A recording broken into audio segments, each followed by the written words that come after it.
তিনটে গুরুত্বপূর্ণ টিপস নিয়ে চলে এলাম বন্ধুরা।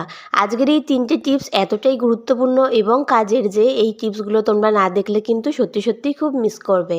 তো শীতকালে দেখো আমাদের সকলের বাড়িতে কিন্তু এখন আমরা বডি লোশন মাখছি।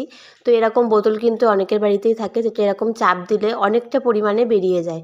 যতটা আমাদের প্রয়োজন হয় না ততটা কিন্তু অনেক সময় বেরিয়ে যায়। তো এই যে এখানে দেখতে পাচ্ছ লম্বা যে পাইপটা রয়েছে, এখানে চাপ দেওয়ার ফলেই কিন্তু ক্রিমটা বেরিয়ে আসে।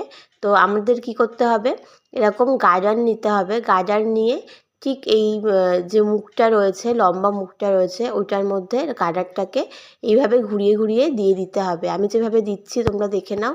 ঠিক এইভাবে ঘুরিয়ে ঘুরিয়ে এরকমভাবে দিয়ে নেবে। 2 থেকে 3টে গার্ডার নিয়ে নেবে, নিয়ে এইভাবে দিয়ে দেবে।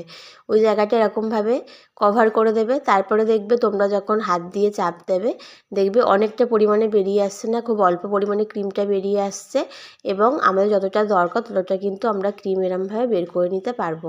তো দেখো আজকের টিপসটা কেমন লাগলো অবশ্যই কিন্তু তোমরা কমেন্ট করে জানিও।